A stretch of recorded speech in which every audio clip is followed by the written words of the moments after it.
giving you guys an opportunity to have a little bit more of a conversation, starting with currency, but I do want to get to CFIUS and some of the other ideas as well. So, Rob, I know you wrote about, in your paper about starting a plaza accord and doing all sorts of things, and looked at what the Peterson Institute had, some of Fred's longstanding ideas. So let me give you a chance to. Thank you. Yeah, I have a very different view of currency. If you turn currency over to the lawyers and let them litigate the issue, it's basically going to be full employment for lawyers with very little policy impact. This is why I talked about differentiated currency misalignment. And when I say that, what I have in mind is the question, the thought experiment of asking yourself, what set of currency values would support balanced and sustainable trade? At the present time, there are 3 countries that are distorting global trade in large measure, and then a handful of others that are contributing to the problem. There are probably 20 countries that Fred Bergson has identified, small countries like Korea, relatively small, Korea, Malaysia, Singapore, and so on, that are clearly engaged in some form of currency manipulation. And I can talk about the definitions of that if we want to get into it. But the larger question is, again, as I said, what is going to support relatively balanced global trade? Right now, the 3 countries I mentioned that are really leading the distortion of global trade flows are China, number 1, has about a $600 billion surplus. Germany has about a $350 billion surplus. And Japan, on a current account basis, has a surplus in the neighborhood of 150 billion. Those are the big 3. And then these other currency manipulators. All told, Asia and a few European countries do engage in some currency manipulation, such as Switzerland, Denmark, and so on, have a surplus globally of about $1.2 trillion. Now, against that, the U.S. has a deficit of about $500 billion. We are not the only ones who are suffering. There are other countries who are suffering too.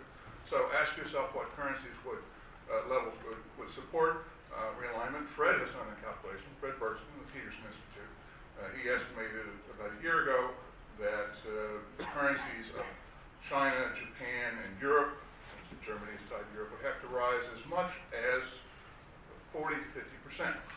They wouldn't all revalue the same amount, but they would, at the end of the day, they would end up revaluing about 30%, and the dollar would fall about 30% on a trade-weighted basis. How do we get there? We've done this twice in the past 50 years. In 1985, we had a big trade deficit. Congress got very incensed. They passed, on 2 occasions, the House passed a bill by Dan Rostenkowski and Dick Kephart that would have imposed tariffs of 25 to 30% on Japan and Europe. Got through the House twice, never got through the Senate or President, but it created great fear amongst the part of the finance ministers in Europe and Japan. They came to us, they came to James Baker, negotiated the Plaza Accord, which is an agreement to intervene to drive down the value of the dollar. They weren't talking about currency manipulation, they were talking about fundamental realignment of the currency. And it happened. The dollar fell about 30% over the next 3 years, the trade deficit went away. Nixon did the same thing in 1971 when he imposed the temporary import surcharge. So those are the case studies. It's the scale of what we need to think about. It's the orientation of, I think, currency policy that I think is most appropriate in this case. It views currency as a vehicle to obtain balanced trade. Balanced trade is a macroeconomic problem, just like unemployment and inflation. And the value of the currency is a macroeconomic variable we can use to influence trade flows. You want to come back to that, to Rob's view? Well, I don't agree. No surprise there. I understand essentially, look, if we're going to use Fred as the person to quote, then Fred right now had basically put out an op-ed back in November saying China's not manipulating its currency. First time Fred has said that in, 15 years, something like that. So I guess they're not manipulating their currency, but somehow we're going to basically come up with the Plaza Accord in order to drive down the dollar. At the same time, that many of the policies that we are following right now are actually going to drive up the dollar. So some people would suggest the market actually has something to do with this. And so, you know, if the Fed is actually raising interest rates while other countries around the world are dropping their interest rates for reasons why to help generate their own, get their own economies jump-started, whether it's the ECB or the Japanese, a policy, by the way, many Americans were pushing on the Japanese, then that's going to drive up the dollar. If we actually do a border adjustment tax, which I have no idea if we'll do that or not, that will drive up the dollar. If we have a strong fiscal policy and actually a lot more domestic spending on infrastructure, for instance, that will drive up the dollar. So we, you know, and so maybe we should counter all those things that we're trying to do, which are things we're trying to do to make sure or generate a better economy for ourselves. In a way, and by coming up with sort of this plaza court. So what we probably would have to do is have Janet Yellen and Steve Mnuchin call the People's Bank of China and say, the next time you're going to intervene to boost the yuan, which they do almost every day now, let us join you. So in other words, it's not to use Fred's terms, it's not a countering with currency interventions to counter the Chinese. It's actually, we need to join with the Chinese in their currency interventions. I'm not sure that this is a policy I think that makes a lot of sense.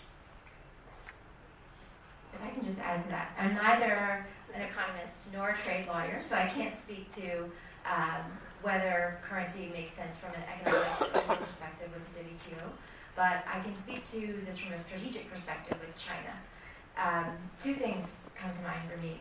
The first is that it seems there are a lot of open questions about exactly how action on currency would impact the prices of Chinese imports into the United States and the things that American workers are most concerned about.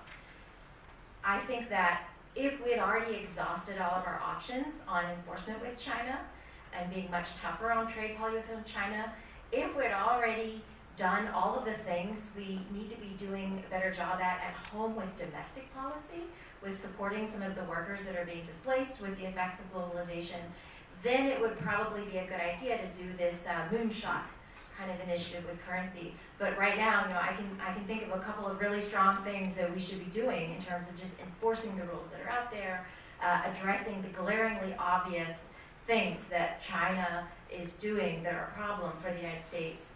Currency is fuzzy, other things are not fuzzy, so my preference would be to focus there first. Secondly, it's important to look from Beijing's perspective as well.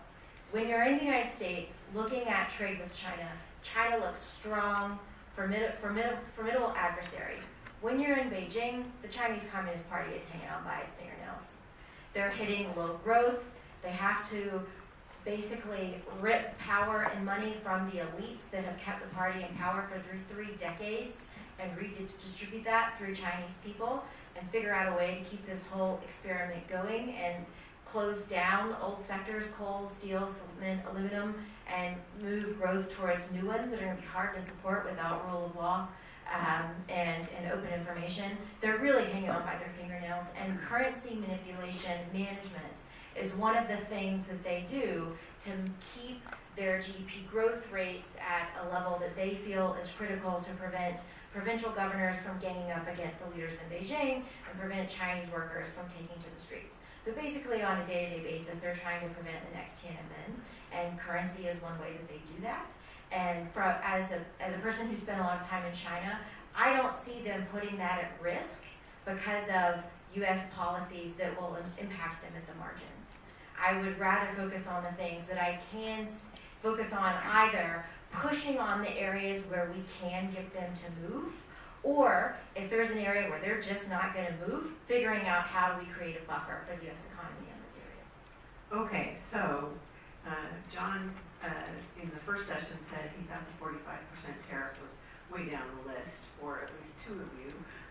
Doing something on currency is way down the list. So let's talk a little bit about some of the other ideas that you raised. Melanie, you talked about maybe changes to CFIUS, but doing it in a much more targeted way.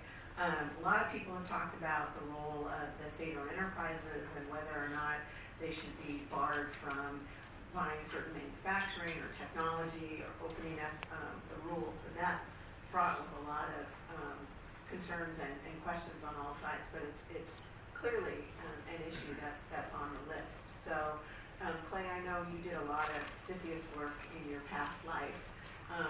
You want to share a little bit your thoughts on that, and then we'll ask Rob to weigh in. Yeah, I start shuddering anytime I hear the word CFIUS. So I think, look, Melanie raises some very good points on CFIUS. So there's a couple trends that have been very dramatic on foreign investment into the United States. China, about 10 years ago, China's probably had one, maybe two transactions a year would go to CFIUS. Last year, I would guess, and it's a guess because Treasury hasn't released the numbers, but I would say there's probably about 75 cases of just Chinese-owned companies buying things in the United States that had to be looked at by CFIUS. Because CFIUS doesn't look at every case, but it's on for national security issues. That's huge. That's in 10 years. The second issue is kind of the point, again, Melanie raised, which is the buying of different types of technology, with semiconductors being probably one that has been of most concern. So I think that in CFIUS, what changes could be made? There's a number of congressional offices that are thinking about CFIUS changes. I'm not exactly sure what the Trump administration is thinking about on these issues. One area that has been discussed is the idea of reciprocity, which is that if China doesn't allow, or any country doesn't allow the United States to invest in a certain sector in which a Chinese buyer is trying to buy into the United States in that sector, then that should be considered a CFIUS criteria. I think that actually is an easy thing to say, and it'll be a little bit harder to put into legislation, and that would have to be put into legislation, I think, because otherwise I think that you'll get lots of lawsuits. But I think that it is something that should be discussed and is being discussed right now, and I think Melanie makes a very good point. I am a big believer that we need to be welcoming of foreign investment into the United States. I think it helps create jobs, creates better jobs actually than a lot of other investment. But that doesn't mean we shouldn't look a little more carefully at what has been going on. The CFIUS process seems like it works pretty well, but that doesn't mean that it can't work better. One question was whether or not the Trump administration would take CFIUS and use it as just sort of a leverage tool for other reasons. I'm not very, in fact, I'm totally against that for the reasons that I see that as leading towards all sorts of rent seeking by U.S. firms. And so I'd be against that from an economic standpoint. But that doesn't mean some of the areas that Melanie raised and hopefully I've raised shouldn't be analyzed and looked at very carefully. So Rob, do you want to address this in terms of your thoughts, particularly you made some points about SOEs. Sure. I think I don't want to overemphasize the currency issue. I think it's essential that we have to have a multi-pronged strategy for dealing with these trade imbalances. Clearly, one element of that ought to be greater enforcement of fair trade statutes. I think that we could, for example, consider beginning to self-initiate trade cases. We depend on companies now and unions to file trade cases. Well, I think as we heard earlier, sometimes companies are conflicted. They're concerned that if they have an investment in China, they may be penalized. We have a national interest in enforcing fair trade that's very different from what's necessarily in the best interest of companies. That's one area that we can address. I have, again, a different view of foreign investment. I think, in my view, unfortunately, foreign investment is lose-lose for U.S. workers and for the U.S. economy in both ways. When you're talking about investment in a country like China, foreign investment by China here, although it may create a few local jobs, that's just a few trees. If you look a step back, look at the big picture, foreign investors use investment here as a means to increase market share in the United States. Foreign investors in the U.S. are responsible for about half of the U.S. trade deficit overall. They import much more than the export, and so it contributes to the job loss and downward pressure on wages we talked about earlier. Unfortunately, when we look at the relationship the other way, it has the same effect. U.S. firms invest in China, not necessarily to gain access there, but to outsource production, and that's been the larger impact. So again, U.S. firms investing abroad in low-wage countries tend to import much more than they export. So it's lose-lose from a worker's point of view. So I think we need to take a very different look at foreign investment and policy respect to foreign investment. On state-owned enterprises, again, for this reason, I think there's very strong reasons to look very carefully at certainly at foreign investment by state-owned enterprises. This is particularly concerning, for example, in the area of defense. We've got military technology that's at risk. We're letting Chinese companies come here and buy U.S. companies. That is not a wise policy. So that does go, again, to the question of greater CFIUS enforcement. So I think there are a number of other tools that we need to engage in. So maybe we can come back to this, because the elephant in the room is a little bit of your trade has to be in balance for everything to work. And I'm not sure that, everybody shares that perspective.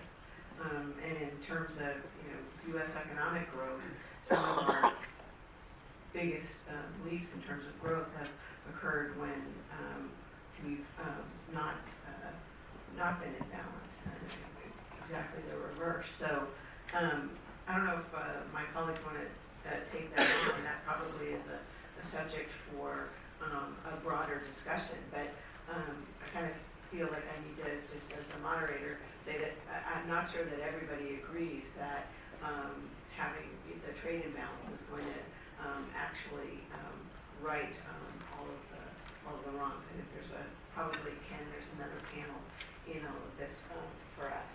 Can I go to a sort of a process question? We all have been engaged with China in different ways, in different dialogues and different experiences. And I know that the administration is looking at or getting a lot of advice about what to do with the JCTT and the strategic and economic dialogue. And a lot of different think tanks have track twos and other kinds of dialogues. What's the best way forward? And if this was, this is something that's on the menu, what would you recommend?